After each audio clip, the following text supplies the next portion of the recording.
je m'appelle effectivement Valérie, j'ai 47 ans et donc je vis sur la commune de Seine-et-Marne et je suis infirmière depuis, je fais le calcul parce que je suis 25 ans, donc 25 ans de carrière en tant qu'infirmière et chaque jour en fait je vis des moments très intenses auprès de mes patients, les familles, les médecins, les collègues. Et je tenais donc, le sujet que je vais vous exposer me tient énormément à cœur parce que, voilà, en tant qu'infirmière, avec la crise sanitaire que nous côtoyons depuis quelques mois, des questions me sont parvenues, beaucoup de questions. Et je me suis posé cette problématique. Comment puis-je prendre soin de l'autre dans ma vie de tous les jours? Donc j'ai souhaité partager ce petit moment et en espérant qu'il y ait des échanges interactifs, des questions.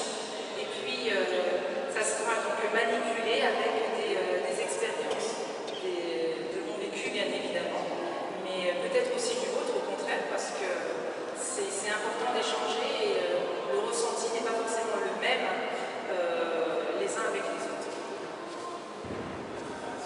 Donc le thème de ce soir sera fait en deux parties. Donc la première partie, c'est prendre soin de l'autre au niveau spirituel, puisque je suis donc catholique, j'appartiens à la paroisse de Damarénis en Seine-et-Marne. Et la deuxième partie sera sur le thème de prendre soin, mais dans ma vie de tous les jours. Voilà, donc avec des extraits de films, de chansons, voilà, pour que ça soit beaucoup plus vivant et beaucoup plus interactif. Problème de logistique, donc nous allons patienter quelques instants.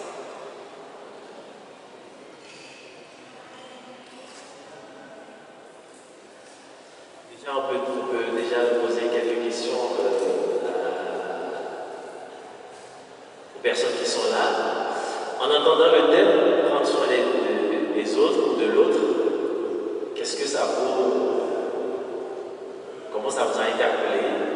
Les premières réactions par rapport jusqu'au thème. S'il y a des réactions, on peut déjà commencer par prendre quelques réactions.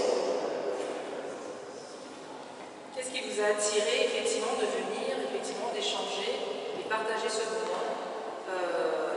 La curiosité ou alors des questionnements, des ressentis ou des vécus ou autres?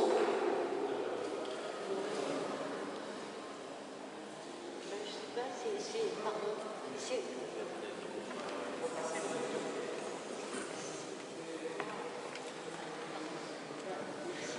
c'est peut-être pour moi déjà, c'est comment je prends soin de l'autre. Et bien justement, nous allons l'aborder avec plusieurs thèmes, donc avec diverses, comme je l'expliquais, donc ça sera en deux parties. Donc deux parties, à savoir quelques explications au niveau de certains thèmes sur le soin, donc la santé, le soin, le prendre soin. Ah, ça commence.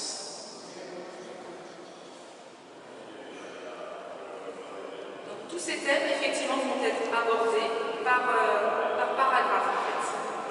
Et vous allez découvrir que ça va en découler. Et peut-être, j'ose espérer pour vous, que vous allez avoir une réponse à votre question. En tous les cas, je l'espère.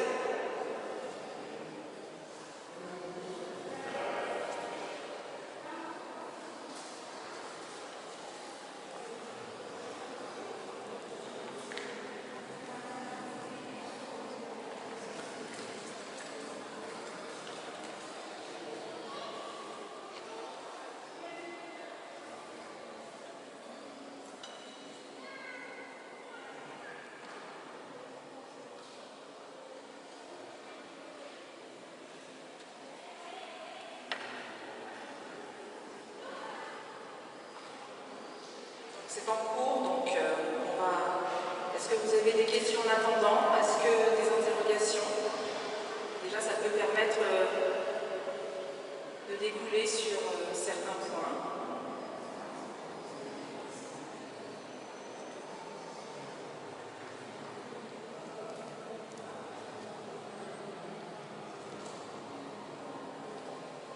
C'est flou pour vous? C'est quelque chose que vous n'arrivez pas à... C'est pas palpable, c'est pas... C'est-à-dire que je n'ai pas de profession comme... Oui, bien sûr.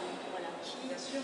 qui fait que il y a quelque chose de l'ordre du service vraiment à la personne. Donc vous pensez qu'effectivement, si j'ai bien compris, c'est-à-dire que vous pensez que du fait d'être dans le soin, on est plus à même de prendre soin de l'autre. Ça, c'est une question, une réflexion très pertinente, effectivement. Je vais prendre note parce que c'est très très pertinent.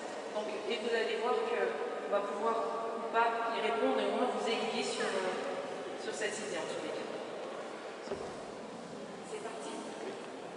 Alors on peut lancer déjà un petit temps de musique. S'il te plaît. La musique un petit peu avant.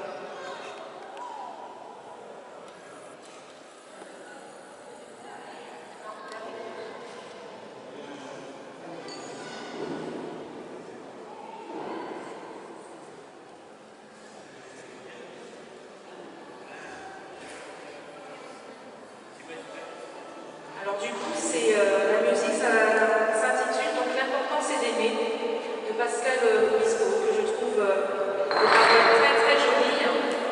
Et j'ose espérer que ça va déjà découler certaines émotions.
Pascal Obispo.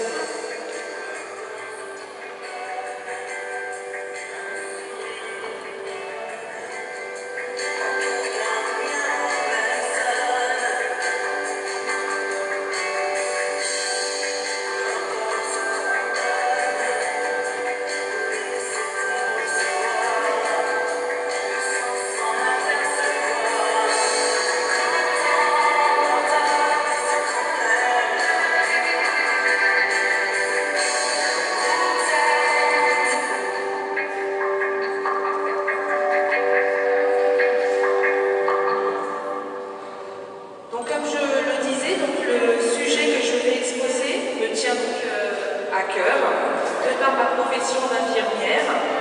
Et j'ai donc souhaité donc, partager ce petit moment et échanger avec vous, que l'on soit soignant ou pas, croyant ou pas, sur prendre soin de l'autre.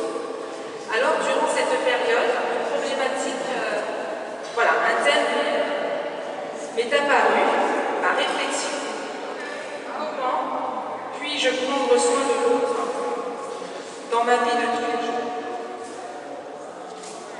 Alors nous allons essayer de débattre à cette question de partie, donc avec des échanges interactifs, si vous le désirez bien évidemment. Et nous verrons donc dans un premier temps prendre soin au niveau spirituel et ensuite de prendre soin dans ma vie de tous les jours. Alors je voulais juste signaler une dernière petite chose avant de commencer le vif du sujet, que ce qui va suivre n'est absolument pas exhaustif et qu'il appartient à chacun de faire sa propre pensée et avec sa libre... faire à chacun son propre point de vue, je vais y arriver, et avec sa libre façon de penser. Alors tout d'abord, prendre soin au niveau spirituel. On ne peut pas commencer ce thème sans donner quelques définitions. Donc, sur la santé, Donc la santé, selon l'encyclopédie catholique pour tous, c'est quoi? Eh bien, c'est un mouvement d'adaptation. Elle est capable de s'adapter à un environnement qui change, c'est-à-dire capacité de grandir, capacité de vieillir, capacité également de guérir et parfois même de souffrir. Et souvent, dans l'Évangile, Jésus est présenté comme un médecin et un guérisseur. Donc dans Luc, chapitre 4, verset 23, il est donc écrit « Jésus,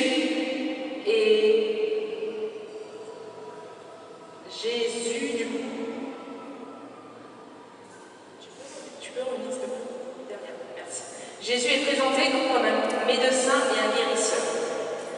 Alors là, nous avons ce qui va suivre, ce sont deux courts-métrages sur Jésus qui soigne donc les malades. Donc le premier, c'est Jésus guérit un lépreux. Et le deuxième, sera Jésus qui expulse le démon.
Passer au deuxième extrait, donc c'est en anglais, donc en théorie il est censé avoir les sous-titres. J'espère que ça va fonctionner, mais sinon on comprend bien évidemment ce que Jésus est en train de faire.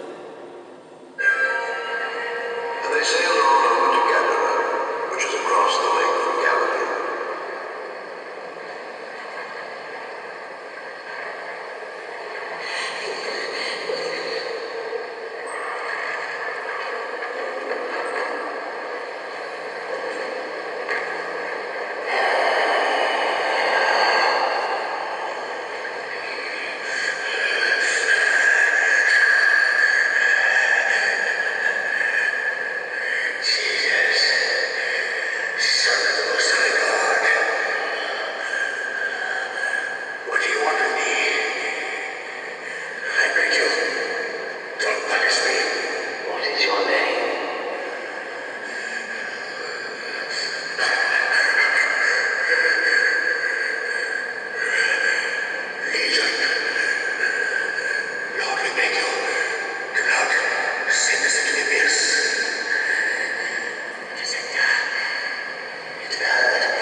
je pensais qu'on allait avoir effectivement le sous-titrage, donc bien évidemment, on a pu éventuellement comprendre que Jésus pouvait expulser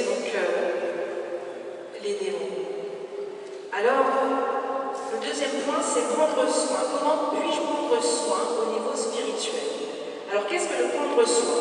Le prendre soin, c'est être attentif, bien veiller à quelqu'un ou à quelque chose. Alors, au quotidien, vous et moi sommes amenés à la bienveillance auprès de notre famille, nos amis, nos voisins. Au niveau spirituel, le prendre soin, c'est aussi le sacrement des malades. Alors, dès l'Ancien Testament, on a constaté que les applications d'huile apaisaient les souffrances, principalement celles de contusion. Alors, dans Luc, chapitre 10, verset 34, il est écrit « Il s'en approcha, versait de l'huile et du vin sur ses blessures. » Il y a encore dans l'Épître Jacques, chapitre 5, verset 14, « L'un de vous est-il malade, qu'il appelle les anciens de l'Église.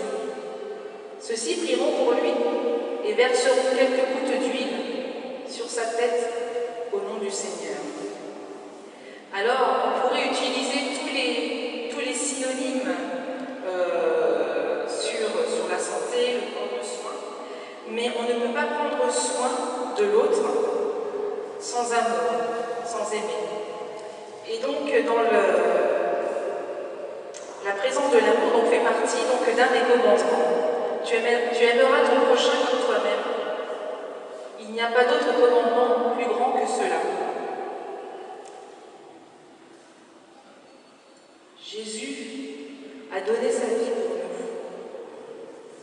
Et dans Jean 3, versets 14-16, il est écrit « Voici comment nous savons ce qu'est l'amour. Jésus-Christ a donné sa vie pour nous. Donc nous aussi, nous devons être prêts à donner notre vie pour nos frères. » Alors, j'ai voulu justement le mettre en valeur par un chant qui est merveilleux, un chant catholique que vous connaissez peut-être ou pas, mais que je vous invite à lire et à méditer. Donc le titre s'intitule « Aimer, c'est tout donner ».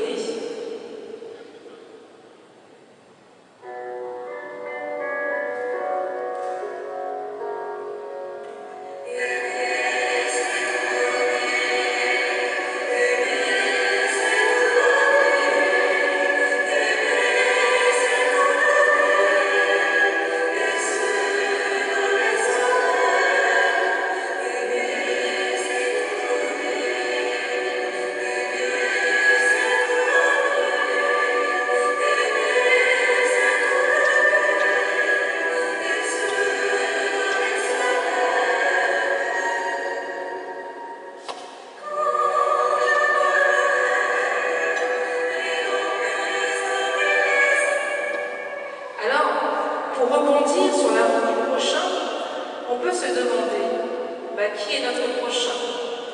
Est-ce que notre prochain, c'est notre famille, nos voisins, nos collègues que nous apprécions? Ou alors,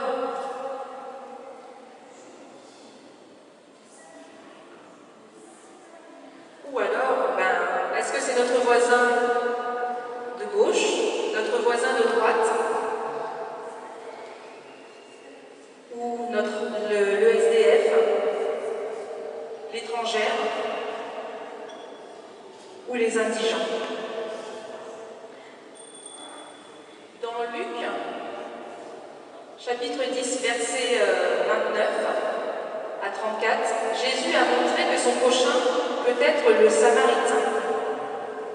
Alors, je vais dire, un homme descendait de Jérusalem à Jéricho.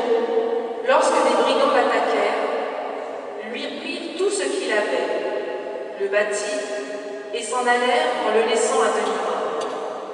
Il se trouva qu'un prêtre descendait cette route. Quand il vit l'homme, il passa de l'autre côté de la route et s'éloigna. De même, un passa de l'autre côté de la route et s'éloigna. Mais un Samaritain qui voyageait par là arriva près du blessé. Quand il le vit, il en eut profondément pitié. Il s'en approcha encore plus, versa de l'huile et du vin sur ses blessures et les recouvrit de pansements. Puis il le plaça sur sa propre bête et le mena dans un hôtel où il prit soin de lui. Donc en fait, pour rebondir à ce que vous aviez dit tout à l'heure, effectivement, le Samaritain n'est pas soignant et pourtant, effectivement, il a soin de cette personne blessée. Donc ça peut éventuellement, pour commencer, répondre à votre interpellation de tout à l'heure. Alors ici, nous constatons que la charité est un acte inspiré par l'amour du prochain. Alors l'amour aussi se traduit également par le don de la vie. Et donc il est écrit dans Genèse 1, versets 27 à 28, Dieu créa les êtres humains comme une image de lui-même. Il les créa hommes et femmes. Puis il les bénit en leur disant, ayez des enfants, devenez nombreux, peuplez toute la terre. Alors, on donne forcément naissance par amour. Rien de plus extraordinaire de donner naissance à un enfant. Alors nous allons pouvoir aborder la deuxième partie. Donc c'est prendre soin de l'autre dans ma vie de tous les jours. Alors de nouveau quelques définitions. Donc l'OMS, on entend parler beaucoup de l'OMS en ce moment avec la crise sanitaire du coronavirus. Donc l'OMS, l'Organisation mondiale de la santé, décrit la santé comme un état de bien-être, un état de bien-être physique, un état de bien-être mental et un état de bien-être social. Alors, si vous avez gardé en mémoire la première partie, nous pouvons observer que la définition de l'OMS se trouve en parfaite corrélation avec l'Évangile. Alors, la définition du soin, j'ai voulu tout d'abord vous le démontrer par un extrait de la bande de film Les Intouchables, je ne sais pas, L'Intouchable. Je ne sais pas si vous connaissez certainement ce film. Et j'ai trouvé ça assez original de la manière dont la personne prend soin de l'autre.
Le soin, c'est quoi? C'est une attention prêtée à ce que l'on fait pour obtenir le meilleur résultat possible. Alors, ce que je peux vous dire par mon expérience professionnelle, c'est que le soin, en fait, c'est une expression de langage. Ça veut dire quoi? Ça veut dire que, en fonction de mes compétences, mon savoir-être, je vais pouvoir mener à bien mon soin auprès de mon patient. Ça veut dire qu'en fonction de mon assurance, également, donc je peux prendre soin de l'autre. Alors, le prendre soin, c'est aussi l'être humain a des besoins fondamentaux d'ordre biologique, physiologique et social à satisfaire. Les soins vont permettre de mettre en place des actions appropriées et complémentaires à celles du patient pour l'aider à maintenir la santé. C'est-à-dire, je vais vous expliquer concrètement. Mon patient qui vient pour une fracture du poignet, donc forcément, il ne peut pas utiliser ses deux membres supérieurs pour couper sa viande. Donc on est là effectivement pour satisfaire son besoin de manger, par exemple. Ou encore le patient qui se trouve avec une hémoglobine, donc des globules rouges qui sont très très basses, donc forcément il a besoin de transfusion sanguine pour pouvoir maintenir au niveau biologique un taux conséquent de globules rouges. Alors, je sais pas, je vous convie fortement à regarder ce documentaire de Bertrand Hagenmüller. Je ne sais pas si vous le connaissez, vous en avez entendu parler. Non? Donc en fait, Bertrand Hagenmüller, c'est un sociologue qui, comment dirais-je, qui établit ses documentaires par des faits réels, par des questionnaires. Et j'ai trouvé ça très enrichissant, ce documentaire sur le prendre soin. En fait, pour vous faire un résumé, c'est 4 soignants qui se trouvent en maison de retraite et qui soignent des patients atteints de maladies dégénératives. Et ce qui m'a touchée dans ce documentaire, c'est la patience, c'est l'habilité et l'intelligence de ces soignants à travers les patients. Alors, dans ma profession, le prendre soin se trouve au cœur de notre travail, bien évidemment. Mais une question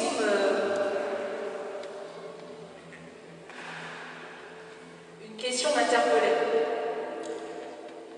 C'est-à-dire, le prendre soin d'une personne semble-t-il plus développé chez un soignant ayant la foi. Alors c'est une bonne question. Alors il n'y a pas de réponse oui ou non, forcément. Pourquoi? Parce que ce qui s'est passé avec ce coronavirus, il y a eu une chaîne de solidarité.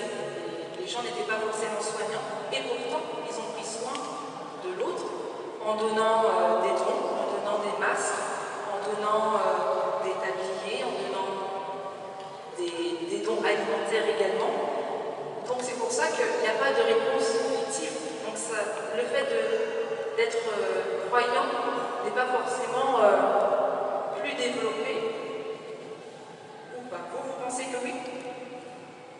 Vous pouvez juste en quelques mots, il n'y a pas... Non? Mais alors, vous voulez que je répète peut-être? Allez-y. Donc vous pensez que oui, mais pourquoi? Est-ce que c'est parce que vous pensez que le fait d'être, comment dirais-je, d'être dans le soin, vous pensez qu'on est plus habilité de prendre soin de quelqu'un, c'est ça? Dans la foi. Vous pensez que la foi change? Parce que la personne qui va donner, oui, elle va le faire dans une démarche bien plus grande. Oui. Et elle va servir. Alors, je suis entièrement d'accord avec vous, effectivement, mais ce que j'étais en train de vous dire, c'est vrai que les personnes, effectivement, qui nous ont donné des dons, par exemple, des masques, alors c'est pas forcément des croyants, vous êtes d'accord? Donc c'est de prendre soin. Prendre soin de l'autre pour éviter pour qu'on ait le matériel nécessaire pour pouvoir faire notre travail. Non? Est-ce que ça vous interpelle ou pas du tout? Oui, moi je suis persuadée. Vous êtes persuadé et convaincu qu'effectivement, le fait d'être catholique, on est beaucoup plus à même de prendre soin de l'autre. La dévotion est plus grande. Pas plus de bienveillance.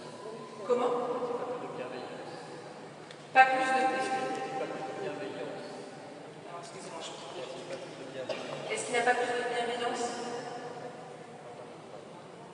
Oui, quand on est croyant, oui.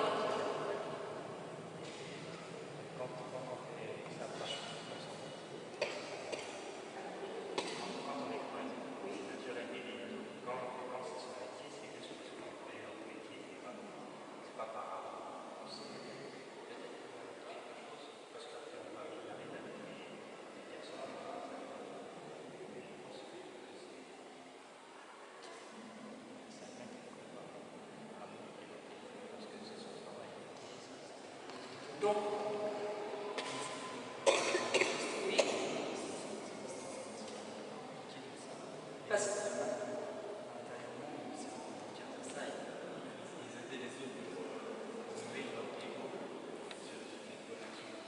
vous pensez que c'est uniquement une bonne action ou alors c'était d'ordre effectivement planétaire et qu'on voulait, parce que c'est quelque chose quand même qui...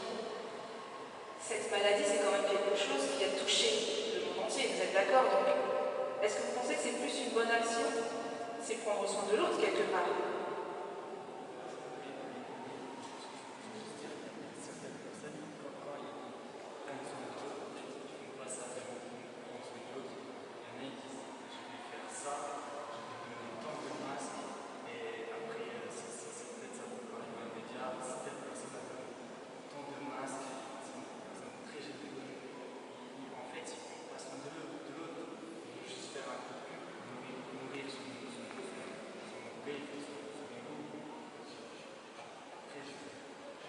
C'est votre façon de penser. Après, je vous dis, comme je vous ai dit tout à l'heure, il n'y a pas de réponse bonne et mauvaise réponse.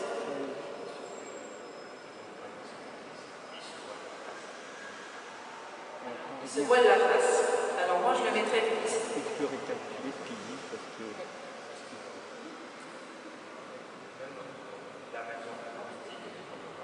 C'est activiste, c'est plus fort.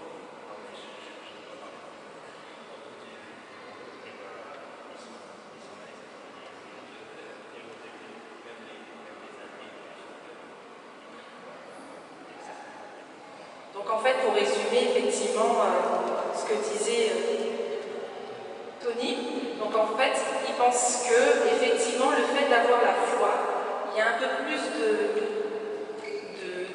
conviction à prendre soin de l'autre. C'est ça? D'accord. Et que effectivement la personne qui est non-croyant ou non-soignant sera moins impliquée dans le prendre soin, dans la santé de l'autre. Donc c'est, en résumé, c'est ce que tu voulais exprimer. Je ne suis pas dans le fond. C'est ça? D'accord. Très bien. Alors effectivement, c'est un sujet qui... ça se discute, comme moi j'ai quelques vécus, et effectivement, donc je rejoins le fait quand on est soignant avant tout, on soigne effectivement, on essaie de guérir et on a une prescription médicale que la personne puisse guérir. Et un jour, un patient qui arrive et en fait il n'a rien, il vient par le biais des urgences. Et il n'a absolument rien pour se laver, pas de nécessaire de toilette. Et moi, je le vois contrarié parce qu'effectivement, il est embêté, il n'a pas fait sa toilette depuis 48 heures parce qu'il était pendant 48 heures aux urgences. Et je sens qu'il est mal à l'aise, je sens qu'il n'est pas lui-même. Et à la fin de ma faction, je retourne, je cours chemin, je repars dans mon service. Et je lui demande effectivement s'il a besoin de quelque chose. Parce que je sens que ma prise en charge n'est pas correcte en fait, n'est pas totale. Et il me dit, je n'ai pas de gel douche, je n'ai pas de famille, donc je suis seule et je ne peux pas me laver. Et bien après ma faction, donc effectivement, le fait d'avoir peut-être un peu plus de sympathie que d'empathie, et voilà, je me suis dirigée au supermarché du coin et je lui ai pris donc, le nécessaire de toilette. Ou encore, j'ai encore d'autres exemples, c'était une fois donc, une personne musulmane qui était hospitalisée et c'est vrai que je le voyais donc avec son objet donc, religieux et je le voyais un petit peu pareil, un petit peu mal à l'aise et je vois effectivement cet objet, son objet religieux. Et là, je me pose à côté de lui, au pied de son lit, et puis je lui dis, vous savez, il y a une permanence donc, dans l'hôpital, au sein de l'hôpital, et je vous propose, il y a possibilité pardon, de consulter donc, un imam, voilà. Donc, je pense effectivement que le fait d'avoir la foi, on est un peu plus ouvert, on ne se limite pas à notre soin prescrit, mais beaucoup plus ouvert à l'autre.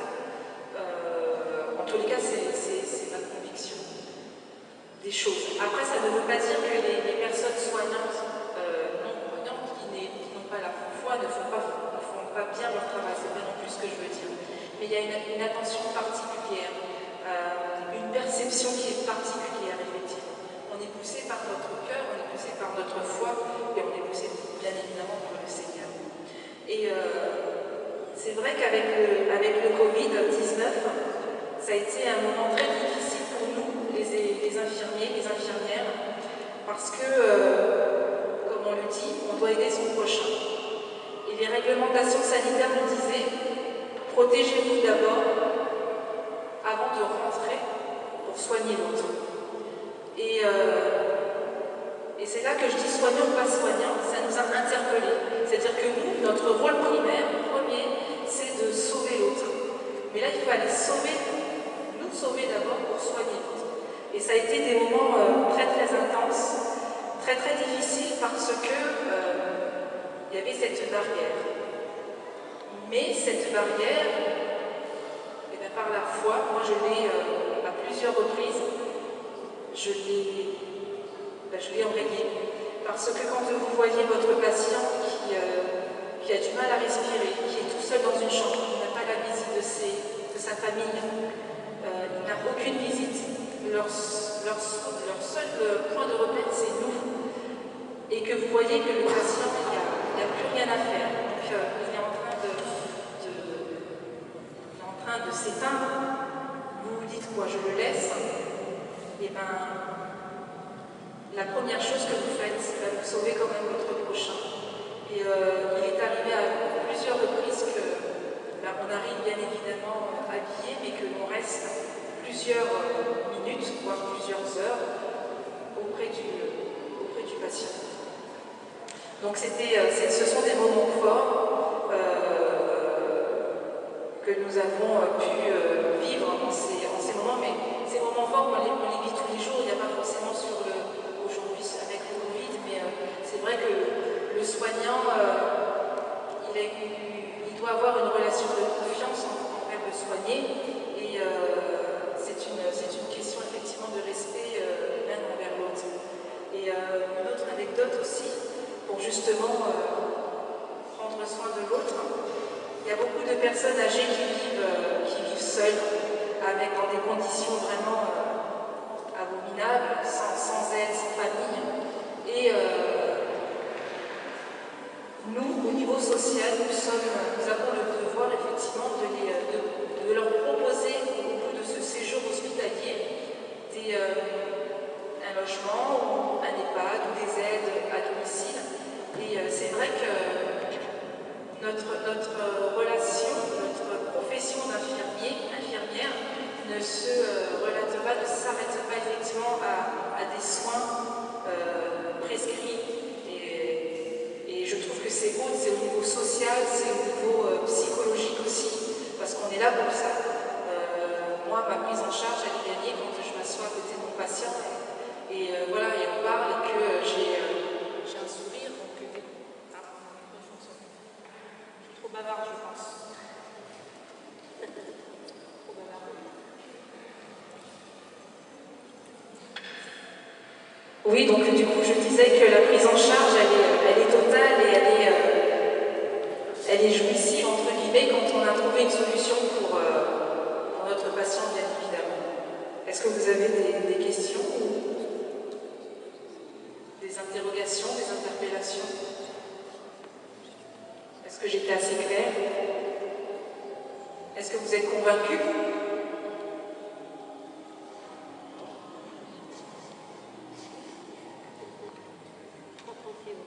Oui? Est-ce que par moment, vous n'avez pas des scrupules au fait de ne pas en avoir fait assez? Bien sûr, voilà. bien sûr, bien sûr, c'est évident. On ne fait pas ça, alors effectivement parce que j'ai la foi, mais on se sent quand même, pour moi on n'en fait jamais assez trop, jamais, jamais. Pour l'autre, jamais, jamais. Et c'est vrai que je pense que vous et moi, on est, ne serait-ce qu'un regard, c'est prendre soin de l'autre. Un regard dans la rue ou un bonjour, c'est prendre soin de l'autre. Ce n'est pas que le soin technique, c'est ça en fait que j'essayais de vous faire comprendre, c'est que le regard, une parole, un merci, c'est ça aussi prendre soin de l'autre. Le fait de faire des dons, bah, effectivement, au niveau dons alimentaires qu'on a pu avoir ou les masses, c'est ça prendre soin de l'autre. C'est prendre conscience que l'autre eh bien, se trouve en difficulté ou en souffrance. Donc, c'est ça prendre. Mais effectivement, on aimerait tellement faire plus. Mais parce que par manque de moyens et parce qu'on n'est pas tous amenés à prendre soin de l'autre de la même manière. Voilà. Moi, je pense que c'est important. Mais ça ne veut pas dire que mes collègues non-croyants, je ne veux absolument pas... voilà. Donc, chacun prend soin de l'autre à sa manière, avec ses forces et ses faiblesses, et c'est ça qui est important. Je pense que le plus important, c'est effectivement de prendre soin de l'autre. Pas en quantité, c'est en qualité. Et le sourire, ça suffit, c'est énorme. Oui ?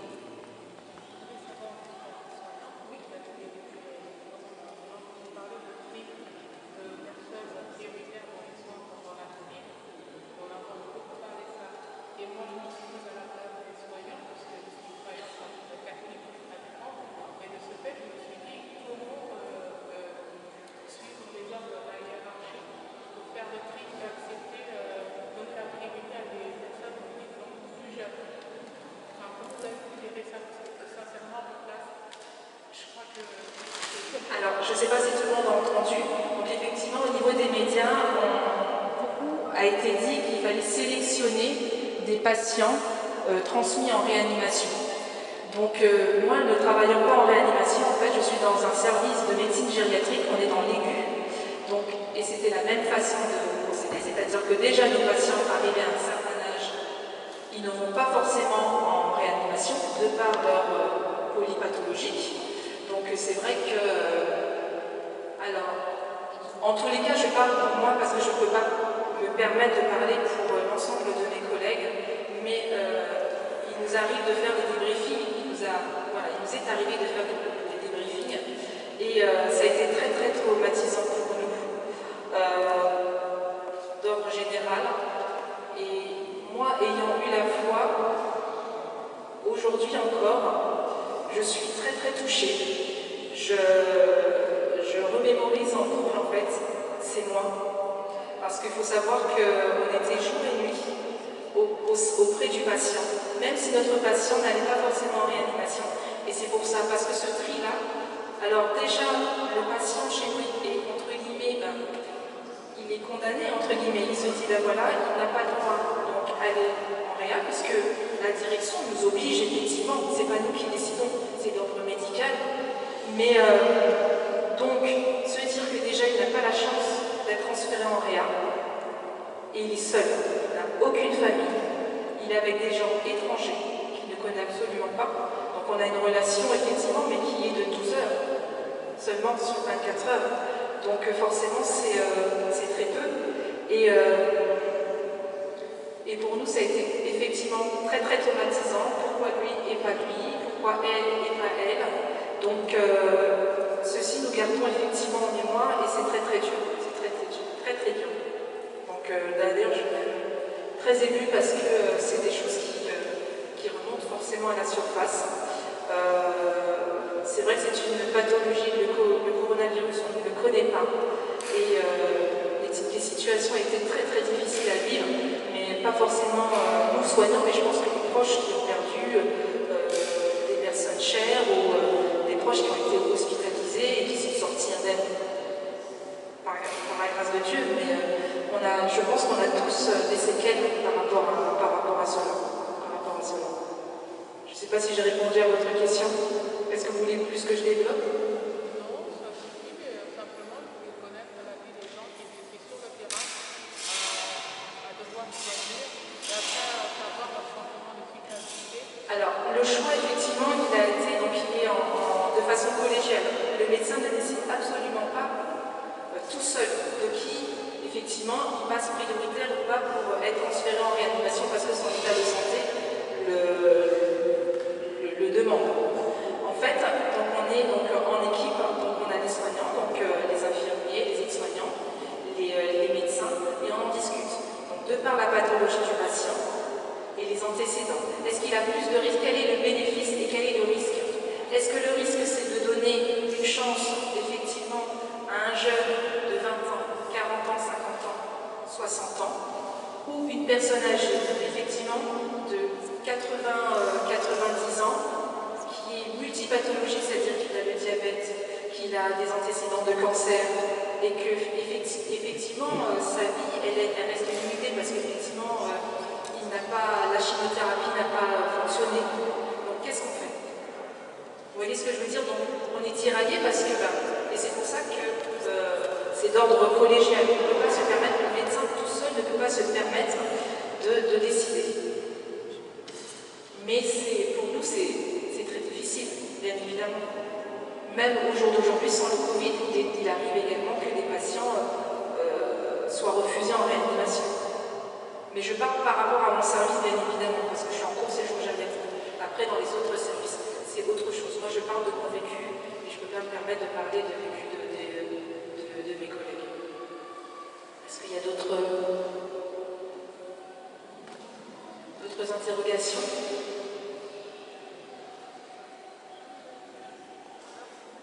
Oui?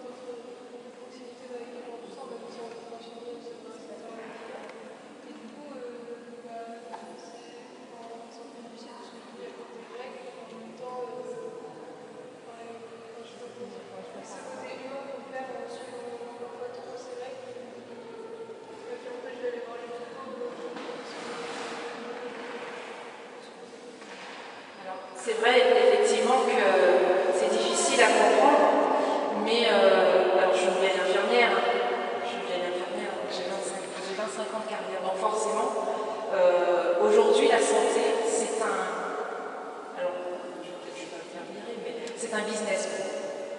C'est un business, c'est-à-dire qu'effectivement, il faut qu'on travaille à l'acte. Mais l'acte, c'est l'infirmière qui le fait, c'est pas la direction. Et donc, effectivement, on perd tout le sens du prendre soin. C'est-à-dire qu'on nous dit, il faut 3 minutes 10 auprès d'un patient. Vous avez 34 patients, vous devez consacrer 3 minutes 10. 3 minutes 10. Et mon patient qui est anxieux parce qu'on lui a découvert le cancer, il a l'annonce, il a le diagnostic, je lui consacre 3 minutes. Je vais lui dire, excusez-moi, j'ai que 3 minutes à vous consacrer, alors qu'il a peur. Comment ça va se passer pour la suite? Est-ce qu'il va pouvoir guérir? Est-ce que j'ai une chance de vivre? Pour moi, ce n'est pas concevable. Donc, je m'interdis par mon âge et puis mon expérience professionnelle, je m'interdis ce genre de façon de travailler. C'est-à-dire que dans la mesure où je me dis effectivement, mon patient, je sens qu'il est demandeur, mais que je me dis stop, je change de travail. Ce n'est plus bon. C'est plus ma façon en tous les cas de penser. Après, effectivement, les générations qui arrivent vont être déjà endoctrinées par rapport à cette politique de santé. C'est ça en fait. C'est-à-dire que moi, depuis 25 ans, donc, la santé a beaucoup évolué. On se trouvait beaucoup plus dans l'humanisme il y a quelques années. Il y a 20 ans en arrière, même si effectivement, il y avait un truc dans la sécurité sociale, mais on était beaucoup plus humain. Aujourd'hui, on part plus, on est plus en avant l'argent. Et comme du coup, je suis une vieille infirmière, et je reste avec mes règles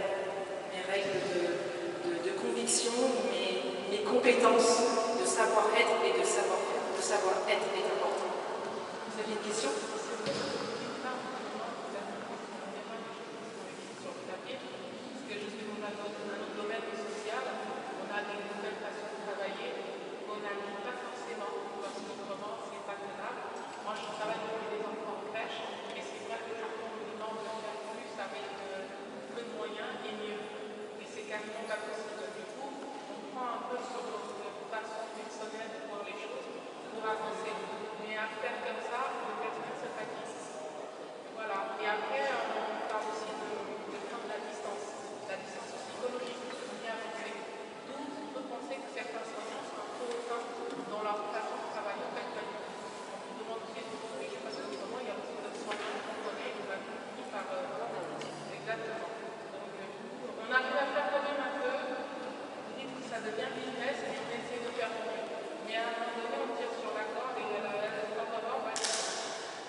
En tous les cas, c'est ma conviction, on ne peut pas se renier si on n'aime pas, l'autre, si on n'aime pas son prochain, c'est pas possible.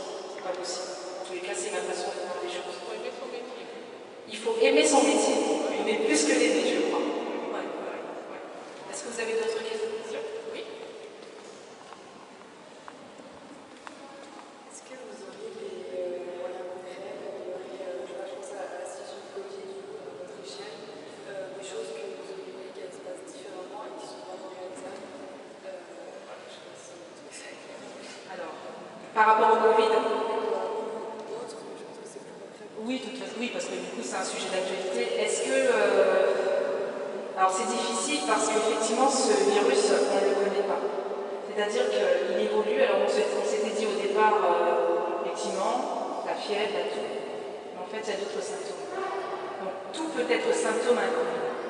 Donc moi, à mon échelle de foi et de croyance, eh ben, j'aurais autorisé comme aujourd'hui, donc effectivement avec ce déconfinement, on autorise une personne à venir rendre visite donc, à la personne, au patient en fait. Alors pour moi, il y avait du matériel et on aurait pu au moins faire rentrer une personne au chevet du patient. Parce que mourir seul, vous ne voyez pas votre défunt, vous êtes dans une bâche, parce que c'est une bâche. On met les défunts dans une bâche. Et c'est quelque chose d'émouvant, c'est quelque chose de terrible quand on le vit, parce qu'on se dit, il n'y a pas la famille, et c'est vous, c'est nous. Et donc, c'est terrible de finir dans une bâche avec son nom écrit dessus en stabilo.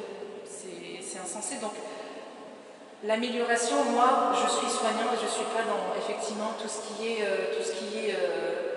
administratif, mais pour ma part, une personne au moins, la plus proche, j'aurais pensé que c'était judicieux parce que la personne qui perd son défunt, enfin quelqu'un de sa famille, c'est terrible aussi pour lui, parce qu'on parle de nous les soignants, mais c'est terrible aussi pour les personnes qui ont vécu un décès, qui n'ont pas pu assister aux obsèques ou en petit comité, c'est terrible ça. Donc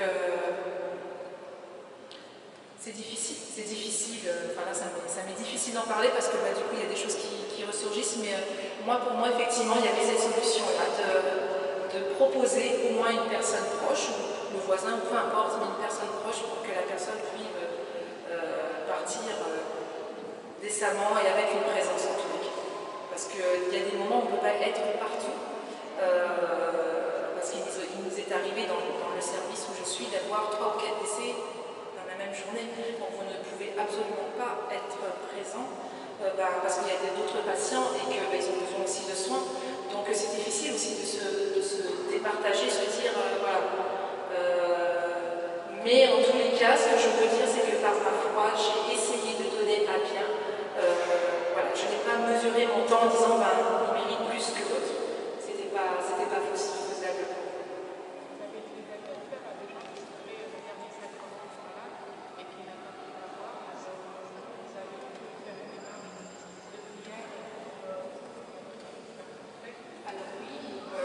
Nous avons eu des demandes effectivement pour avoir le dernier sacrement. Ça a été donc effectivement compliqué.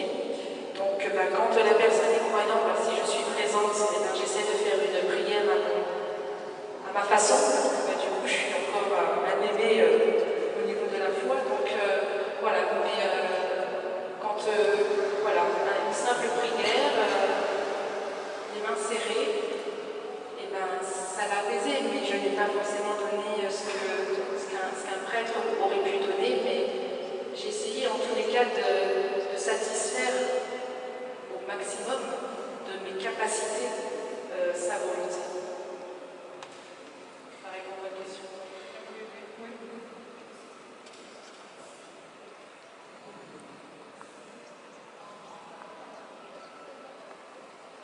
Est-ce que vous avez d'autres questions?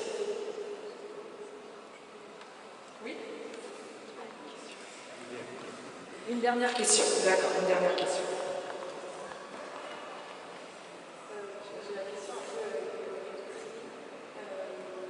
je comprends, je suis là, je comprends pas, je suis pas métier, mais je suis assez rationnelle et je me dis que voilà, si le but c'est quand on est dans le corps médical, c'est de sauver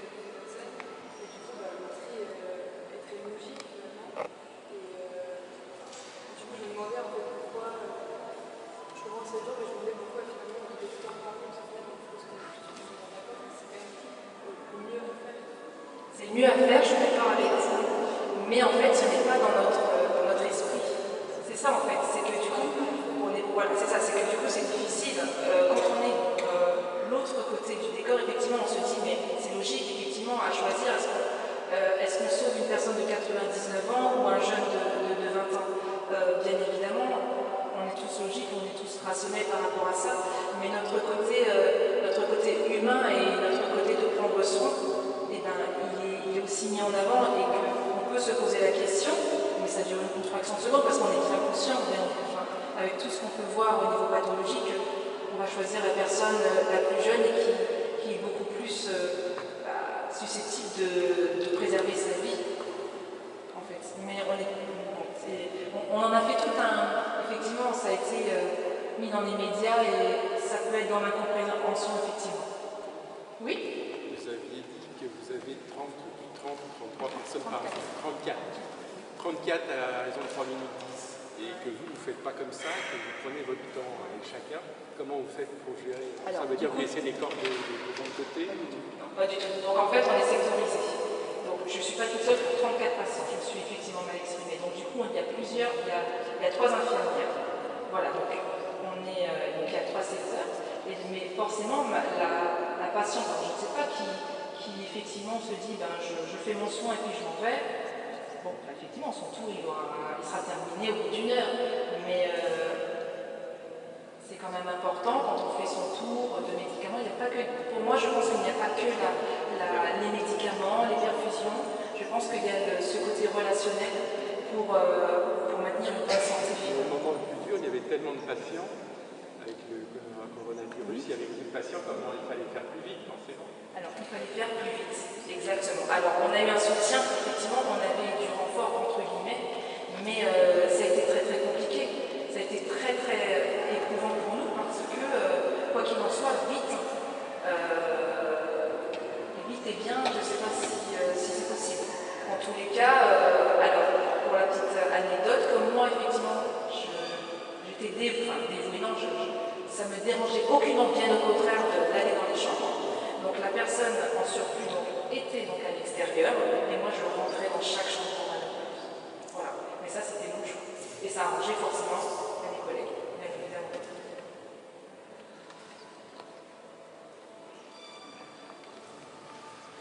D'accord. Bon, du coup, on va essayer de finir par un petit quiz, si vous permettez. Alors, le problème, c'est que je suis novice au niveau informatique, donc c'est ma fille qui a fait ce petit quiz, donc on va devoir les prendre par ordre, si vous permettez. Donc, petit quiz, donc avoir de l'affection pour quelqu'un ou quelque chose. Donc, si vous avez suivi le thème de ce soir, est-ce que vous avez une idée? Avoir de l'affection pour quelqu'un ou quelque chose. L'empathie? Non, ça aurait pu être quoi l'empathie? Tu peux mettre la réponse, s'il te plaît, Patrick. L'amour. En général, bien évidemment.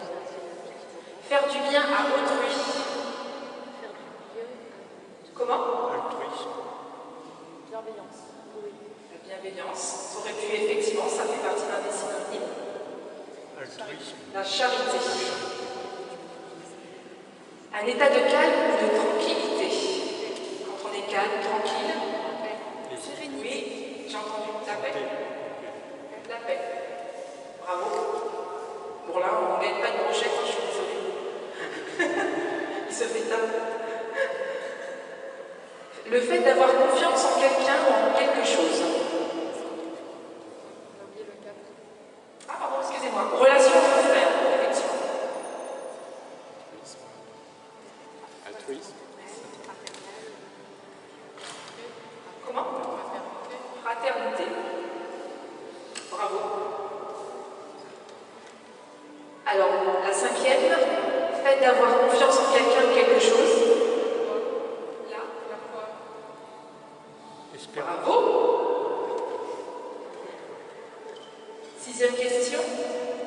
Acte par lequel on veille au bien-être de quelqu'un. La bienveillance. pas... C'est le soin. Mais bienveillance fait partie, effectivement, du soin. Alors on aurait pu effectivement mettre plein d'explications et plein de définitions, effectivement. Et enfin, Dieu sauve. L'espérance. L'espérance, oui. Mais Jésus. C'est vrai. C'est vrai.